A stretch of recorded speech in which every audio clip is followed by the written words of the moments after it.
right, here with my brother, Professor Joe, the vegan, Yep. vegan Joe. Yep. Thanks, man. Thanks for Yep. making the time and For sure. finally made it happen. You know, I always like to talk to all the guys that spend all those years training and Yeah. then getting your black belt. So big honor. Yeah, to sure. talk with you. Thank you. Appreciate you having me. Yeah. How long have you been training for? Man, I started in 94, 95. And That's crazy. yeah, I think I saw UFC 2. And I was like, man, that looks awesome, you know. Did you do martial arts before that? I did a year of, maybe year and a half of kickboxing with Benny Urquidez. Okay. You know, he had a place in Van Nuys on Friar Street. And I remember it was like, maybe like, that was in like 88 or something. I was probably like 23 or something, 24.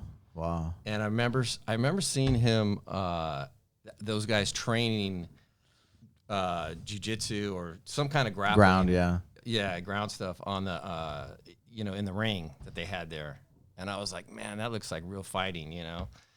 And because I don't remember if you remember that he was on all, like Benny Urquidez was on all the martial arts covers. Yeah, I think he was in the Gracie in Action, right? Kind of, they blacked him out, or I don't know, maybe. Supposedly, they say, but I don't know. Maybe. Yeah.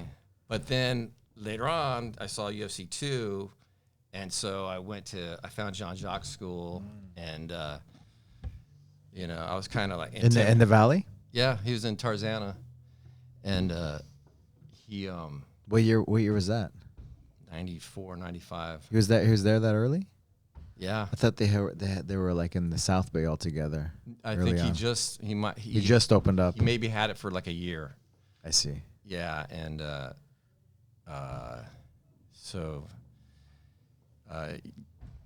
when I went there, when I first went there, I went and watched through the window because I was kind of intimidated, you know. So I just watched him through the window a couple times, and then I went in the office. That's how it is, right? People think about doing it. Like when you ask people now, we're like, how long have you been thinking about doing this? You know, and they tell you like 10, 20 years. Yeah. Because I mean, and then they never that's why when we talk to the staff, like make sure you want to make sure you hold their hand in a way to get them to take the action to do the class. And then it's intimidating. Of course, I mean, it looks like you're trying to kill each other. You kind of are, right? But so I started with private lessons. I think I paid like $50. For a private, and I did like 4 or 5 with Jean-Jacques, and I was hooked right away. I I think the first thing I remember. Did he train with you? Yeah, he was showing, He would show you technique. He showed me some moves. Like I remember the first move, he showed me an armbar from mount. He showed me like I think a headlock escapes from standing, and maybe like a Americana or something. And I was like, oh, this is awesome, And so I trained there for, like, Eddie Bravo was there. He was blue belt. Wow. I believe it was long ago. And there was no black belts, no brown belt. It was maybe once in a while you saw a purple belt, It was whites and blues, right? At that time. Blues, yeah.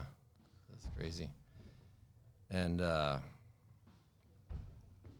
was it. So I trained there for like a couple years, and then I actually got an injury. I don't know if you know, but my carotid artery. No. Have you ever heard this story? No, I didn't know. So I was training with Eddie Bravo. We were just rolling it, and he got me. I believe it was a cross choke. It was a long time ago, but it got me in a cross choke, and I didn't tap. Eventually, I tapped, but my carotid artery got ruptured, and I had a stroke. What? Yeah, I had a stroke. So you were in your 20s. I was probably like 28 at that time, yeah.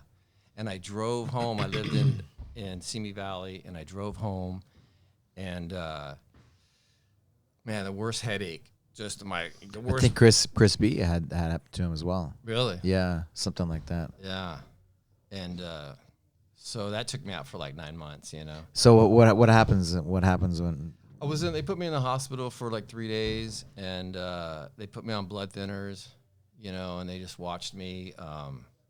But I had blurred vision for like a couple months, for like 2-3 months. And what causes that? Just body's reaction to? No, well, I had some brain damage. Like is actually on the CAT scan, it was like a black spot because no blood was getting to my brain. How'd you know to go to the hospital? So you drove home that night. I drove home with like the worst migraine you can imagine, and then I was like, I got to get to the hospital. So I called my girlfriend, and she came pick me up and took me to the hospital. And then they just shot me up with Demerol. They didn't know. I didn't know. I had a migraine, like maybe a year or two before. So they gave me a couple shots of Demerol, and I just walked out, super high on Demerol. But so after that I took like 9 months off. So I've had a bunch of injuries. Then I left there. But everything came back. You didn't lose any abilities? No. Okay. Everything pretty much came back.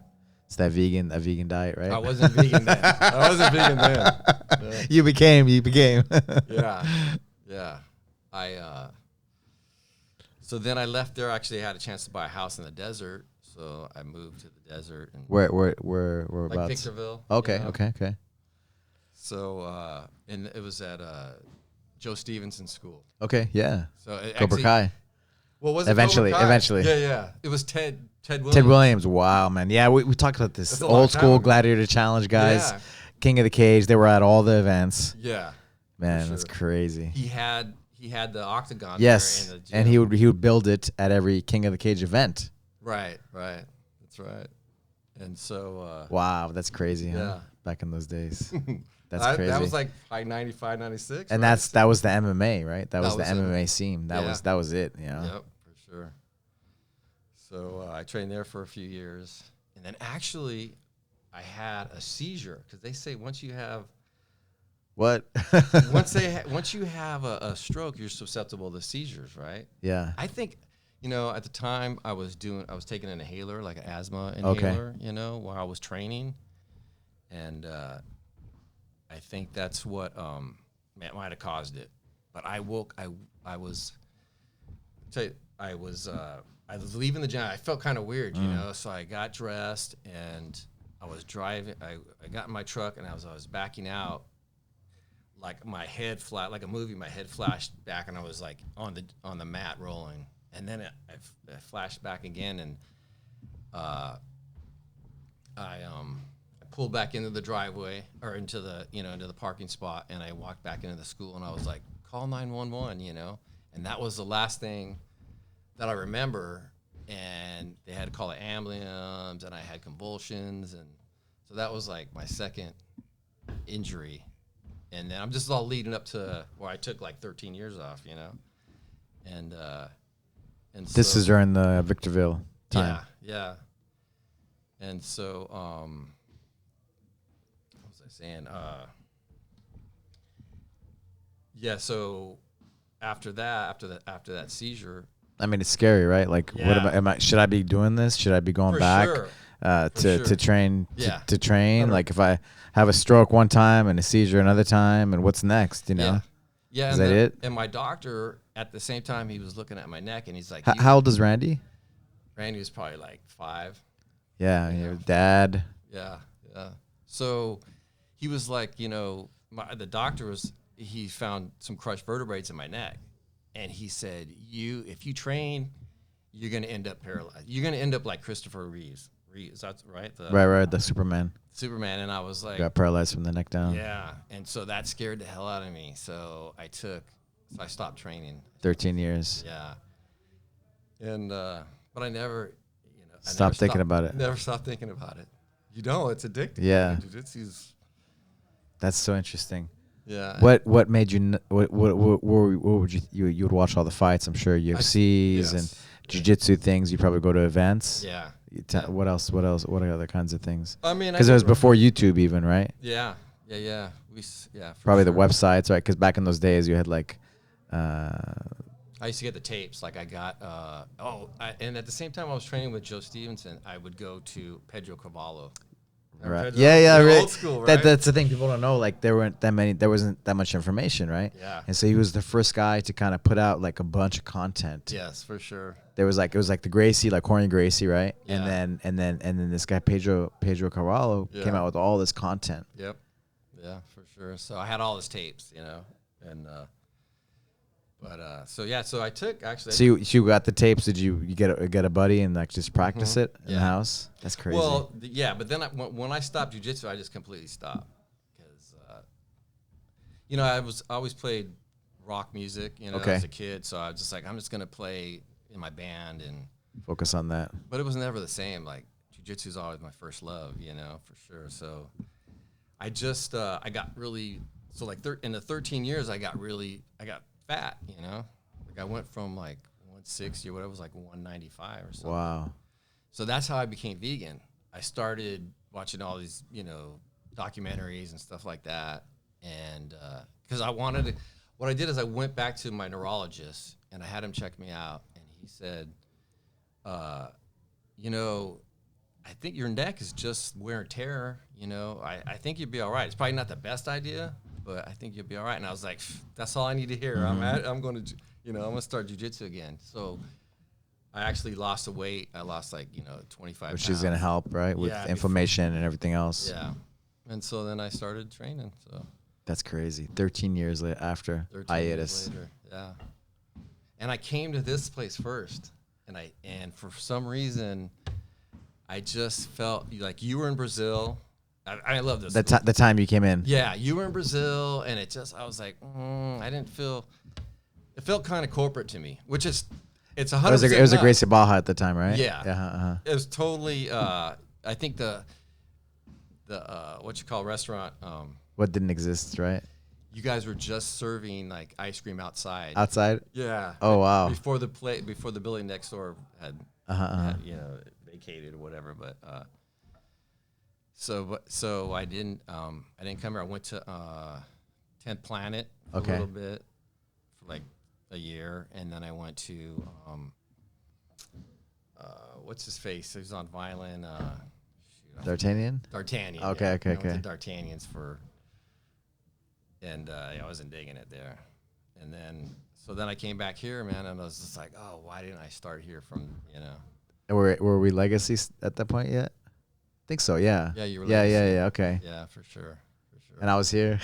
And you were here, which is, it's funny, right? You see that? Yeah. I saw you when I walked in the door. Like some of these guys, black belts, and we talk. That's crazy, Yeah. But it's crazy. So happy to be back. You never stop missing jiu-jitsu, right? Yeah, of course. You never stop thinking about it. Yeah. And it makes you better in everything that you do in life. Yeah, for sure. Makes you better. Yeah, it does. I was thinking the other day about how you were talking about inaction. Those back inaction videos like a lot of Gracie in action. Gracie in action. That stuff. Just like from. Just all the stuff that because we sit sometimes we just pat by passing, we just start talking, and then all of a sudden I'm like, we just talk for like 20 minutes about old school stuff. Yeah, I'm like, and then you were like, we kind of just missed a couple times on just coming up to the podcast, but glad I for sure got you, because it's crazy. You were like in the early days, right, with the Machados and jiu-jitsu in the early days. Once the UFCs came out, right, and then people wanted to learn jiu-jitsu. Yeah. And then you were a part of that whole MMA scene. Yeah. Right? With Ted Williams and that whole scene over there. Yeah. Because there weren't that many places, right, that really did it, Not really. Yeah. I remember like the first ones were like a lot of open hands, I did my was it 97, 98 that you did Ted Williams, the Victorville? Yeah, because I did my when was their debut? 2001, 2002 is when I started fight. They went out to New Mexico because that's where I lived. That was the King of the Cage, right? King of the Cage, yeah. Because I think he was doing the promoting for it, right? He did the promoting. He did. He just helped. He was like the right hand man in a lot of ways. Okay. Set up the cages. Got fighters to recruited fighters, just like, guys would back out and he would recruit people Yeah. at the bowling alley sometimes. Yeah, for sure. Hey, you want to fight? We'll pay you a couple $100. Okay. I mean, every guy's going in there. I was like, wow, you're gonna fight? And they're like, yeah. I was like, that's pretty good. Ballsy. But yeah, that was a good time. I mean, I learned a lot. I did a lot. MMA stuff. Yeah. And, so no gi and like practical. Like, I mean, that's what probably interested you, right? Yeah. Was the self-defense aspect and knowing how to defend yourself in a fight or how to fight, right? Yeah, for sure. Yeah. We were kind of noticing like with the Royce Gracie and you knew the fight, right? Yeah. DeLuca and. Yep. Yeah, because he was in action. Gracie in action. Right. Yeah, you remember that? Yeah, of course. Yeah. Yeah. You were here for the Royce Gracie seminar, right? I missed it. You missed it? Okay. I missed Mario Sperry too, man. Oh, yeah. Yeah, you had his tapes. So he had the tapes, the no-gi best no-gi tapes. Yeah. He was the first guy, I think, that actually did that, right? Yeah. Yeah. He had some good. They were good. They were good. Yeah, they were good. Like a high-level guy doing technique tapes, right? I still use all those. Yeah, it's solid. I think one of my favorite seminars was from him. Okay. Yeah. Out of all seminar that you went to? No, the seminars that we've had here. We've had here. Yeah. Yeah. Just because of just his the way he taught things and just like. You can have like, guys that are, really, they're winning stuff right now, but like a high level guy, like the stuff is kind of in a way timeless, right? It's like proven, Yeah, for sure. And for him to just deliver that, in a way that people can understand, he was able to get the things across.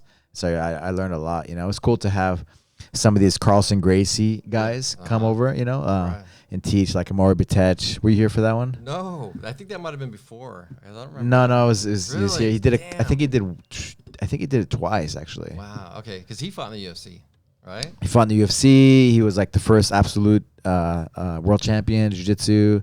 Wow. Kind of. He doesn't speak English right too well, or doesn't speak English. Yeah. But it was awesome. It was also really, really awesome because we were at Gracie Law. We were on the other team, right? They're brothers, right? But they were like rivals, and so it was really, really cool to have these guys from another. So the Carlson Gracie guys were rivals to the Carlson Carlos Gracie Jr. Yeah. Wow. Okay. Yeah. So they're brothers, and so we have the wall, like the legacy wall, right? With the Gracie family, like Haley Gracie, Carlos Gracie, senior, Haley Gracie, and then it goes to like Royce Gracie, right? Yeah. Carlson Gracie, and then Royce Gracie, right?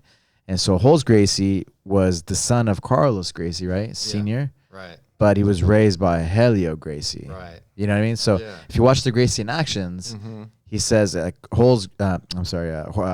Gracie, right? He says, "This is my brother, Holes." Right. He calls him my brother, right? And of course, they all grew up together, but still, like it was like he was the guy interconnecting everybody. Yeah, that's probably why he was so good, because he trained with both sides, right? He trained with the Helio side, and then the Carlos and the Carlson side, right? Yeah. I mean, so they're all trained together at that time. At that same school. They were all together. Like there was no like one we're this school or you're that school. They were all together. Okay. And so because Helio was, I guess, couldn't have kids, or they weren't able to have kids like right away. So he brought in Holes to his house. Right. So so he was kind of like the eldest, and then Horian came later on. Yeah. And so he was always, I think they were always just trying to prove or whatever. But he's the guy. He's kind of the father of modern jiu-jitsu in a lot of ways, because he added wrestling, he added like sambo, he added like all these different things to whatever worked, right? To jiu-jitsu. Yeah, because Carlos had like 20 kids, right? And then after I think like 30 kids. I should know the exact number. And then after like 10 kids, his wife's like, no more, Right, right. So he went out and had a affair, and that's how Holes. Right, that was the first one, came, and that's why. And then she, he tried to bring Holes home as a baby. Exactly. Right, and then And then she's like, "No, I'm not raising that kid." Exactly. And so then Helio took him in. It's interesting. It's crazy. It's what a crazy, crazy just story. Yeah. That revolutionized like martial arts around the world. Yeah, for sure. Scottish descendants, mixed with Brazilian, Yeah. Yep. Yeah, and so Royce Gracie, right? He died in a hang gliding accident. So he was like kind of there was Carlson Gracie. He became the champion of the family, and then everybody said Holes was he was the champion of the family. But then he died in a hang gliding accident at a young age, right? He had two boys, right? Yeah. And then Carlos Gracie Jr. took over his students. All the students, already the family, they asked him to take over the students, So that's how like in a way like our lineage, whatever, was formed, And back in that day, it was like the same mat, and I think Monday, Wednesday, Friday, it was like Carlson. They had like an upstairs and a downstairs. I think it was the same mat even, but one phone. Mat. But one phone. Oh, shit. Okay. Wow. So it's different days, but the same, that they use the same phone. And so some cool stories, like Carlos Gracie is like, instead of focusing on trying to outdo the other person, you focus on focus on focus on teaching, focus on doing a good job, not trying to outdo the other person, right? Yeah. Which he did supposedly, but anyway, it was a great rivalry, and he brought out the best in all of us, and it's cool kind of hanging out like at the master master tournaments, a lot of those rivals, like they come together and they're like best friends now. Wow. After all the years, because like you don't realize it when you're younger. Yeah. Like you kind of hate those guys, but as you get older, like they brought out the best in you. Yeah. Yeah. And so you love them, like you love them, It's so interesting. Yeah. There's such a deep respect and gratitude towards them. Yeah. It's the same thing here on the mats, right? Today you roll with these guys and then you're like, okay, they tap you out, but they make you better and they make you, work harder. Yeah. Right? Yeah. Yeah. Yeah. Crazy. Yeah. So now when did you go to Brazil? I went to Brazil in 95. Okay. And then was Draculina was your first teacher or? So I went to there was a student of the Machados that moved to New Mexico, and so there weren't that many people around, right? And so they taught me my best friend's Amal Easton. He has gyms in Colorado, and so he went to Brazil. The guy moved away, and then Amal moved to Brazil, and then he came back and we started training in Amal's garage every day. Wow! And he started showing me like techniques. He wrote things down. It was kind of like before like. You had those big cameras on the shoulder, right? If you wanted to record anything, it wasn't like very. Yeah. So we would write things down and we would drill the things in his garage. And then he took me to a couple tournaments out here in LA. Those years, I think it was in like 90. Wow. I don't know what year it was, but mid 90s, whenever they had those Joe Morera tournaments. Yeah, I remember that. And so we competed in that. It really opened my mind up, and I was like, I'm going to go to Brazil too, And so I moved down there, and then just. I read a book called Think and Grow Rich. I wrote down my goals, what I wanted to be a world champion. I wanted to, be the best, blah, blah, blah, I wrote it down, and that's where I had to go to, gain that knowledge, right? Gain that specialized knowledge. Yeah, for sure. And so because it wasn't like today where they're all the top guys are here now, right? Yeah, the Mecca's in SoCal now, right? Yeah. It's crazy. Yeah. But back in those days, like there was tournaments, every weekend, but like every month, right? Whereas here there was like maybe like twice a year here in SoCal probably, or maybe Florida, not even Florida at that time. Yeah. So they were far and in between, right? The tournaments. Sure. But down in Brazil, like the best of the best were there. That's where the stuff was evolving, right? Yeah. At those times. Nice. And then was Carlson? Did you train at Carlson school? I went to Carlos Gracie Junior School. That's our lineage. Gracie. Yeah. Okay. Yeah, but we used to those were the rivals, right? So that's who we compete against, and I heard him coaching against me. And he's a powerful guy, and like Laborio and like all these like legends, like they were coaching against us, Wow.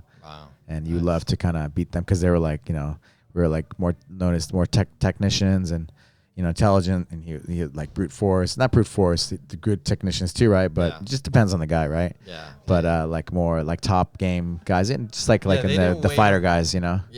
Like they weren't waiting to tire you out. They were waiting to just. They just like went to it was kind of rough, and I that was probably a lot of Holes's style, I think. I mean, it's he was so versatile, right? Yeah, and he influenced everybody, right? And like Alexandre, right? Professor Alexandre, he actually started in Carlson Gracie. That's right. He told me that. Yeah, and so some of his like reverse arm bars. He's probably got you in a reverse arm bar or two, right? Yeah. And so some of the stuff is kind of brutal, right? Yeah. And so like it's funny because I submission forward, Yeah. That's in a Mario Sperry tape. That same move that he teaches, and that's the same lineage, right? Yeah. But it's all intertwined, right? It's all Gracie Jiu-Jitsu, right? Yeah, and sure. Just so grateful, like, and I appreciate too, like the whole fighting aspect too. That Carlson, like he started to focus down that avenue, right, of fighting MMA. Yeah, that was because a lot of those guys ended up in the UFC. Right? Yeah. Like Victor, yeah. Murlo Bustamante, I mean, Mario Sperry and Pride in Japan, like all those guys, right? They're legends. I always rooted for those guys. Yeah. I still do. Yeah, of course. If it's Brazilian, Brazilian, I root for him. Of course, They're fighting an American. It's like, I don't know. Yeah, but they also fought like the shoot box guys, right? The shoot box, yeah. And they were like more kickboxing, but then, at a certain point, they intertwine. Everybody got good at everything, right? Yeah. You're either great at one thing and good at another thing, or vice versa. Yeah. And styles make fights, right? So, but everybody got good at everything. Yeah. It's definitely an addicting sport or martial art, for sure. I'm still hooked on it. I'm still stoked on it as much as when I first started. How young are you now? How young? I'm 55. It's crazy, because you seem like people look at you and they train with you too. Not even just like look at you, but like they would think you're like maybe like 42, 43, something like that. I feel like I have to do it because I miss so much jiu-jitsu. So I'm trying to stay as young as possible so I can be on the mats. Yeah, because 13 years, I miss a lot. And so 13 years, and then. Well, you came back, and what was that process like? It took a little while. But I kind of got it back. I mean, I would have been better if I didn't take 13 years off. But it eventually came back, and I just went back to watching YouTube, YouTube videos all the time, and it took a while, but it's fun for sure. I was happy to be back, And then Randy started training. Yeah, your son. Yeah, my son Randy. And then that's cool. That's like, that's a dream. We actually did some judo stuff back in Victorville. I would go to Ted Williams, I'd trade at Ted's, and then I'd go to Pedro Caballo down in Rancho. And then there was a guy teaching judo at night. People don't realize how there's jiu-jitsu kind of everywhere, especially SoCal, right? Yeah. But like the things that we had to go through to learn, right? Yeah. Like I used to drive an hour to go train with the purple belt, right. And then there'd be like 3 or 4 guys, and sometimes he wouldn't show up because he had to work. So we would just roll, but just to have the chance to some knowledge, right? Some knowledge, for sure. And now it's just all over. YouTube and everything else, right? Yeah. The websites where you can learn while they're doing stuff before they even do it in the tournaments. Yeah. Yep. Makes you appreciate the just doing it, right? Yeah. Even more so, I think. Yeah. And we're fortunate just watching it from the very beginning, getting from the early days,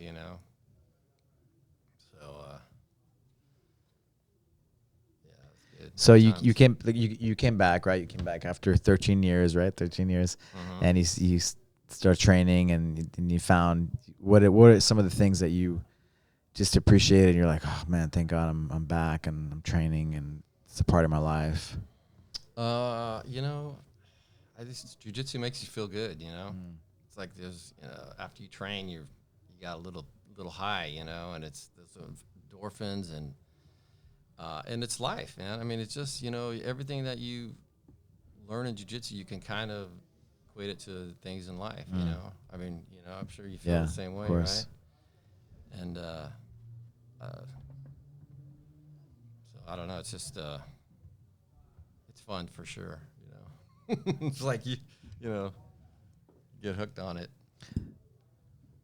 If all the benefits, what's one thing? What's the top, like one takeaway, biggest takeaway from jiu-jitsu? What's one takeaway? It's just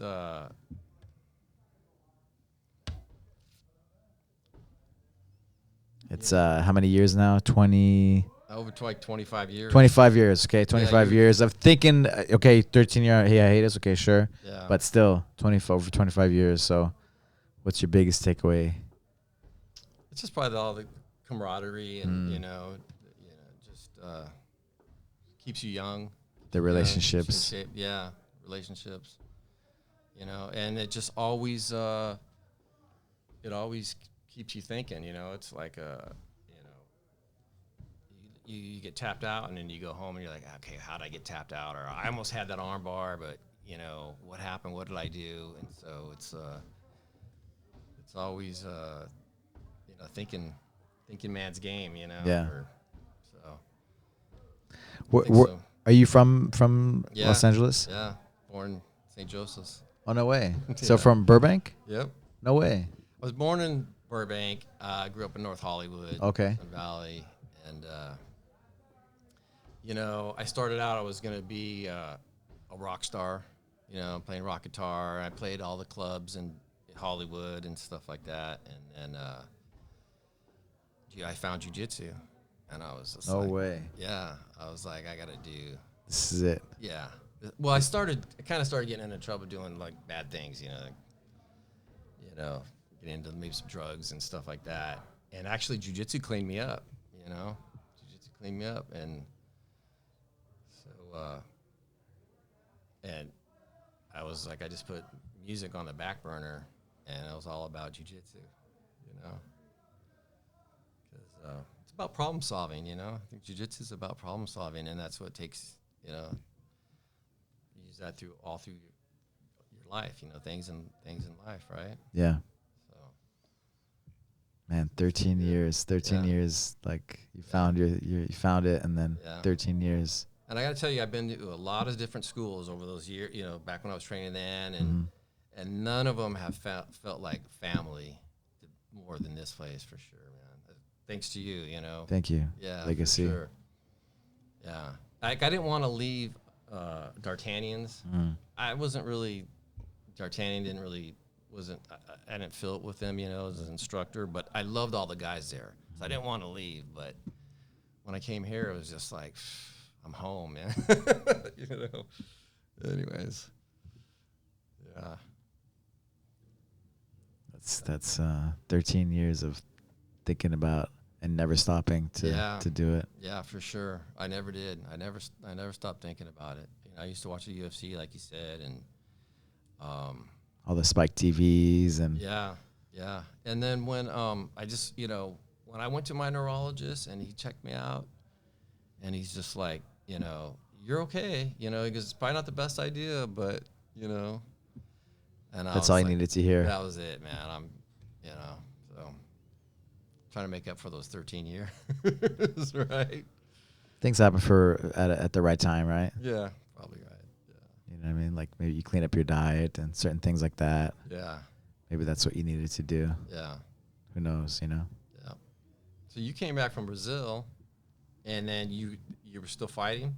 Or you hadn't started fighting I hadn't started fighting. I got my black belt, and I came back from Brazil, and I was trying to figure out where I was going to go. And my little hometown of Santa Fe, New Mexico, there's like 60,000 people. And I was like, well, where would you want to live if anything's possible? And I was like, I'd want to stay here in Santa Fe. And so that's what I did. I set up shop in Santa Fe, and then we had a lot of like world champions, and we traveled all over, like over the country, wherever there was a tournament, right? Wow. And also even to Brazil. Yeah. Some of the girls, they fought in Japan as well. And so out of the school? Yeah, little town. Yeah, little town. There wasn't a big university there either, so it was like just random. Draculina's? I'm sorry? Was that Draculina's school? Well, I came back from Brazil, and I started my first gym in 2000. Black belt, Yeah, actually, I was still a brown belt. Okay. And I came back because, obviously, right, there weren't that many. How many purple belts were there? Yeah, yeah, for sure. And so at that time, I was like, what was I going to do? And so I wanted to keep training. And so I just set it up. I started with putting out flyers, right? And then people called the flyers. And then I just started training. And one thing led to another. And I was just a kid. And I put my heart and soul into the people. And I was all about competing, and doing that, and so I really pushed everybody to do that, and it was all ages, and so it was really special time. It's really cool to my relationships from Brazil days, living down there, but then also my relationships with my students, now from those days, like the Tim, I think he was here last week. I don't know if you saw him, but just all the black belts, that they've had over the years, and just such an honor, they've kind of, some of the guys that were older than me, like I was there, they're like my big brothers. They watched out for me, but it's just like makes me really proud to have them, have them in my life, Yeah. And then it's like such an honor to, my big brothers give them the black belt, right, from going for it, but it was because of all these supporters, and they were my training partners too. Yeah. Guys with some judo backgrounds, guys that just worked really hard, Yeah. And then I would teach them. I would learn stuff. I would teach them, and then created my own training partners. Did Draculina go to? He came to visit. But he was he lives now in Texas, right? But I brought him out to New Mexico to do a seminar, and then that's how it started, like with some of the contacts, because then he would stop in Texas as well. And then did you get your black belt? I got my black belt in Brazil. Yeah, I went back because I was still competing. I would still go down like 4 or 5 times a year for the major tournaments. Yeah. Like there was like Team Brasileiro, World Championships, and so I would still go down there for that, and then at the end of the year, through the graduation, I was like his first group of black belts, Yeah. So when you have your first group, like you put your heart and soul into those people, because you want to try to prove something too, right? Yeah. And so I was really proud to be a part of that first group.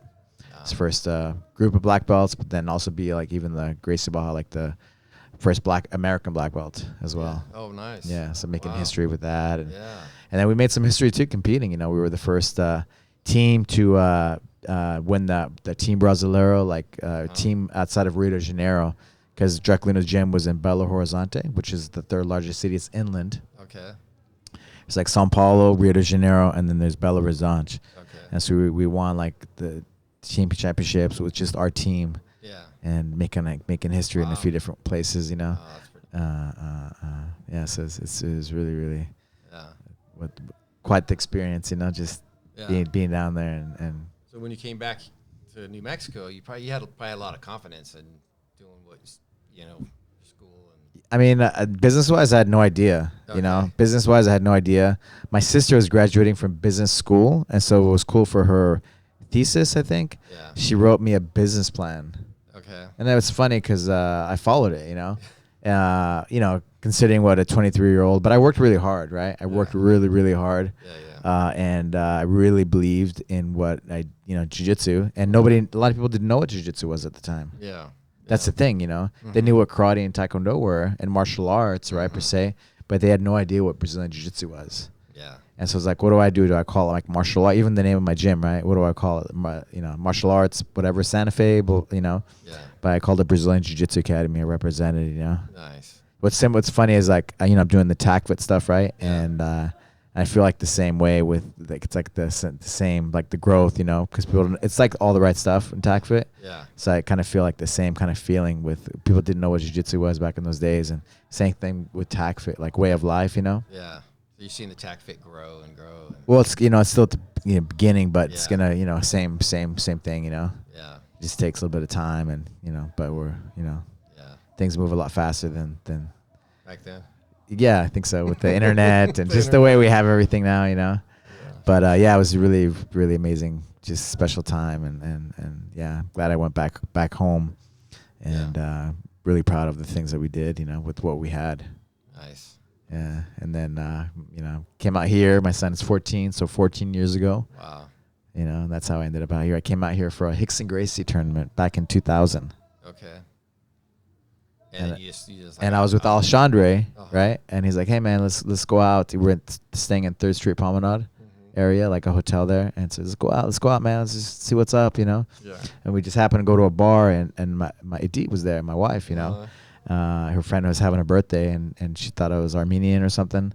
And we just started talking, and there you go. That was it, you know? So that she brought you out here, and you're like... Yeah, just, you know, like you've seen that My Big Fat Greek Wedding movie, you know? So just the family's so big, and it's really good for the family, for the kids, you know? It was tough on my family, for sure. Yeah. Like my mom, you know? She didn't want to see you go. Yeah, you know, it's like they're kind of relying on me, but just think of what's best for the kids and having a lot of... When you came out here, the first thing you started a school? You opened up a school? Or? Yeah, so I wasn't sure if I was going to do that. Yeah.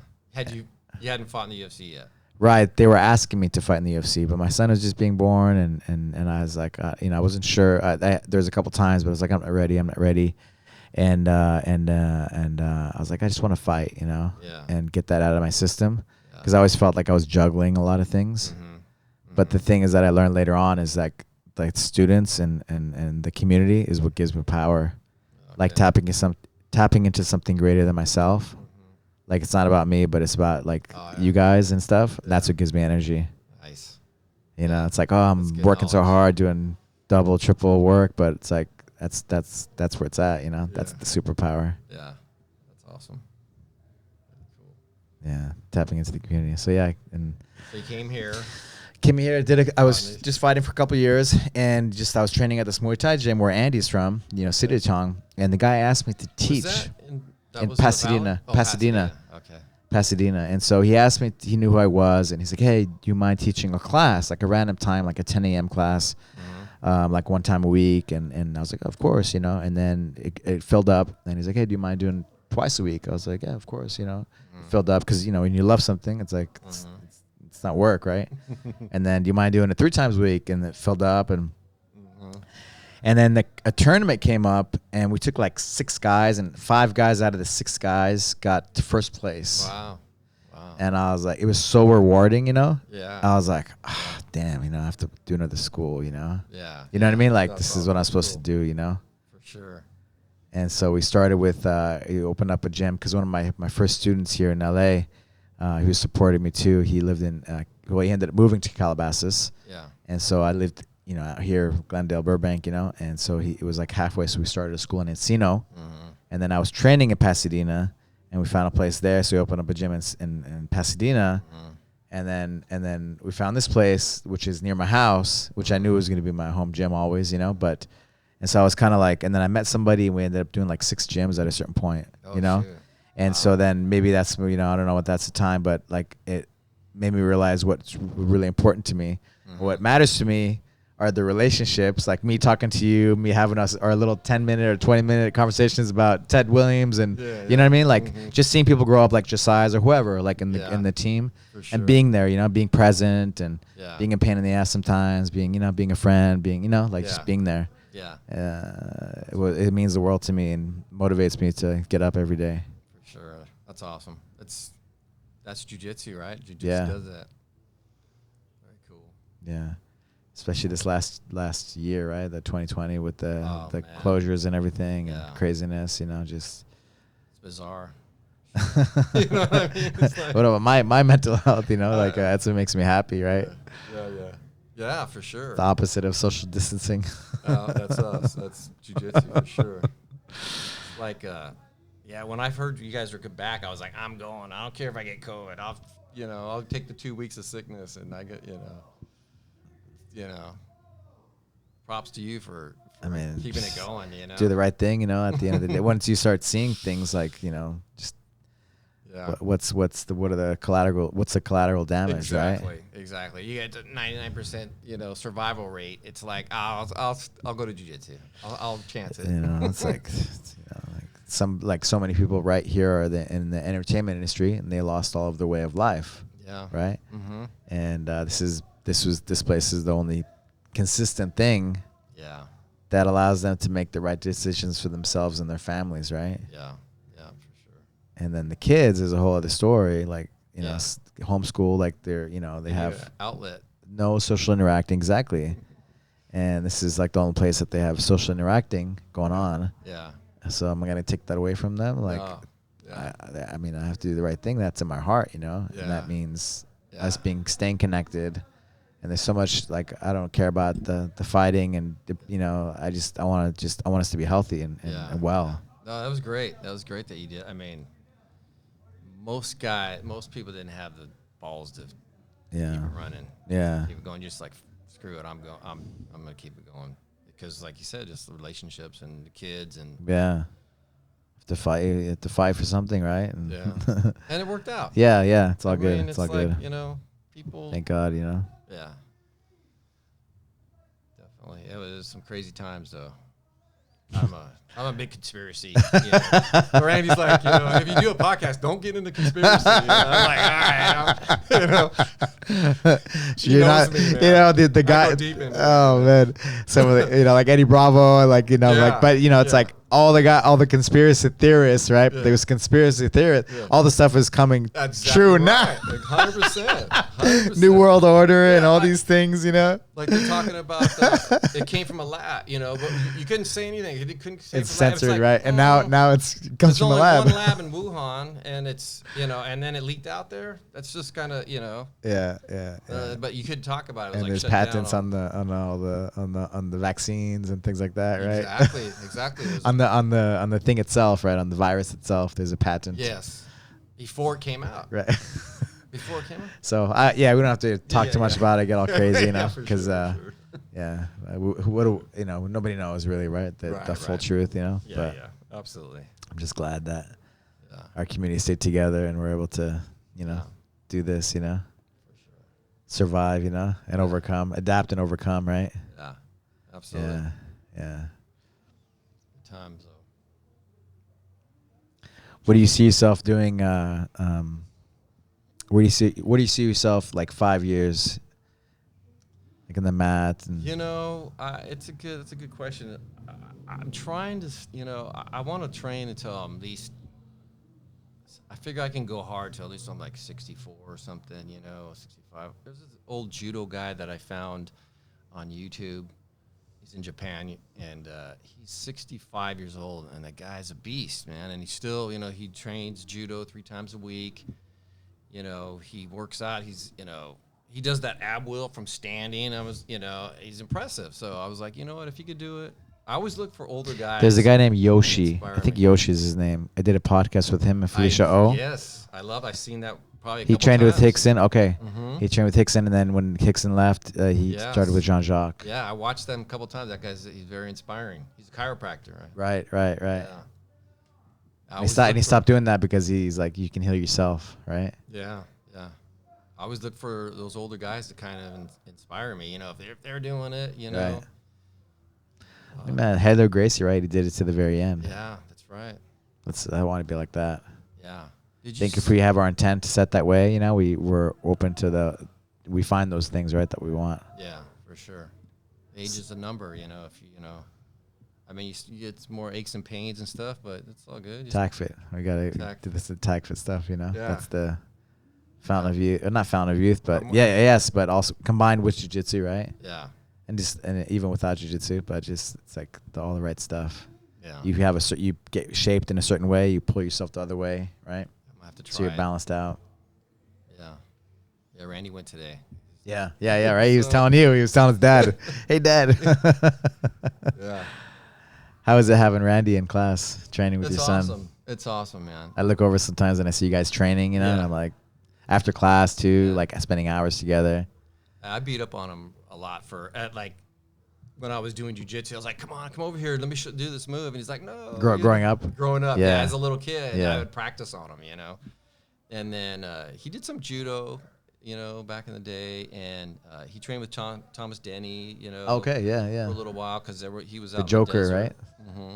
I was supposed to fight him. Were you? Back in, I don't know, one of those King of the Cages. And he fought Nick Diaz. Yeah, he fought, Joe Stevenson. Tapped him out and like. Oh, he did? He went for a no. Joe Stevenson tapped him out. Yeah, because he went for a double and he just. Got caught. Joe Stevenson had crazy. That front headlock, yeah. Yeah, it was like one hand he could do it. Yeah. Like no one that I've rolled with since is, you know. But yeah, Randy. So he'd kind of been in it for a little bit, but once I stopped, he stopped, which I regret. I wish I would have made him. Just not make him. He was getting older, but talked him into just trying to go to do jiu-jitsu, do all. But he's here now, so it's great. It's really good to. What kind of like having a son, having a kid, like seeing his dad, right, train. What kind of influence do you think that has on the kid? I never had one. I grew up. My mom and dad divorced young, and so my mom raised me. So I was wild. I cut school at when I was in junior high. I never showed up for school.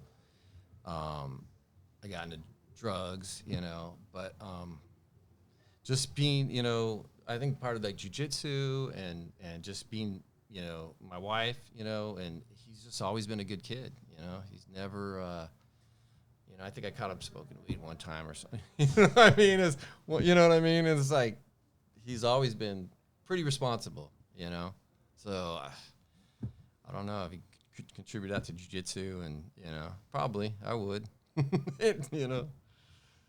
so, yeah. Seeing his dad train, like the way that dedicate him to being a black belt, seeing his dad as a black belt. Mm-hmm. And you know what? He was, I don't know if you want me to say this, but like we were both, I was 30 pounds overweight and I wanted to get back into jiu-jitsu after the 13 years. And so, I lost that weight and he was gaining weight. And I was like, dude, I don't know if this is what turned him around, but I was like, you're on the edge of, going over, your belly's going to go over your pants or you're going to get, you should get in shape. And he did, so he lost like 30 Man, pounds. both of you guys, it's hard to kind of imagine that. Yeah. Both of you guys are just like so fit. And yeah. Like you look at my license and my face is just. Oh, no way. You got to check that out after. Yeah.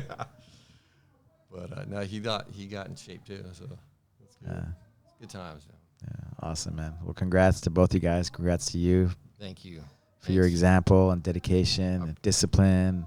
An example for all of us. I appreciate it, man. Living a healthy life. Yeah. And thank you for this place right here, man, because this is, it's a family.